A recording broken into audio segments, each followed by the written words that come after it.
सारे एप्पल भाइयों बहनों ध्यान से सुनो, गिरना मत, नहीं तो न्यूटन भाई थियरी लिख देंगे।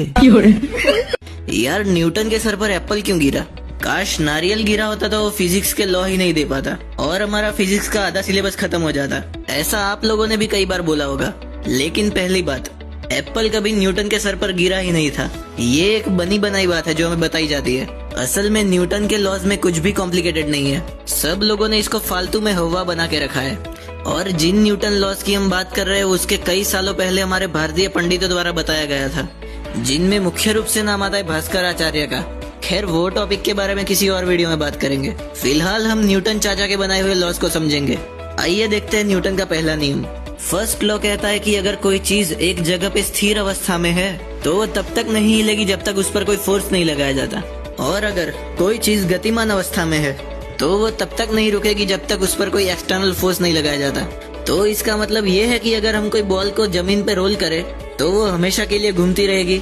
नहीं, बॉल इसलिए रुक जाएगी क्योंकि उस पर जमीन के द्वारा फ्रिक्शन फोर्स यानी कि घर्षण बल लगेगा।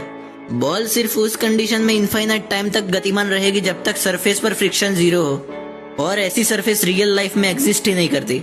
वेगमान को दर्शाने के लिए इस लॉ में इक्वेशन दिया गया है P = m/v, जहाँ पर P यानी कि वेगमान, m यानी कि चीज का मास और v यानी कि उस चीज की वेलोसिटी। आइए देखते हैं न्यूटन का दूसरा नियम। सिंपल भाषा में समझे तो अगर हम किसी चीज पर फोर्स लगाते हैं तो उसका एक्सीलरेशन बढ़ेगा। इसको ऐसे भी बोल सकते हैं कि जब हम किसी चीज का एक्सीलरेशन बढ़ाए तो उस पर लग रहा फोर्स भी बढ़ेगा। इसका इक्वेशन है फोर्स F = m/a, जहाँ पर m यानी कि उस चीज का मास और a यानी कि उस चीज का एक्सीलरेशन। अब ये इक्वेशन आया कहाँ से? देखिए P = mv होता है और एक पर्टिकुलर टाइम में जितना वेगमान होगा उतना ही उस चीज का फोर्स होगा, मतलब फोर्स = P/T। लेकिन P = mv है तो P की जगह हम mv भी लिख सकते हैं, लेकिन यहाँ पर v/T एक्सीलरेशन हो जाएगा, इसलिए फाइनल इक्वेशन आएगा F = m/a।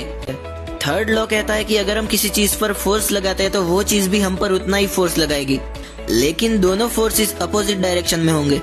आपके मन में एक सवाल आया होगा कि अगर दोनों फोर्सेस सेम होंगे तो जब हम बॉल को लात मारते हैं तो बॉल क्यों बहुत दूर जाती है और हम वहीं पर खड़े रहते हैं? इसका जवाब है, उदाहरण के तौर पर अगर आपका मास 40 kg है और आपने 5 km/h की एक्सीलरेशन से 2 kg के बॉल को लात मारी तो वो बॉल पर करीब 100 km/h का एक्सीलरेशन लगेगा और F = ma होता है। इस वजह से आपका बॉल पर लगाया हुआ फोर्स 200 न्यूटन होगा और बॉल का भी आप पर लगाया हुआ फोर्स 200 न्यूटन होगा।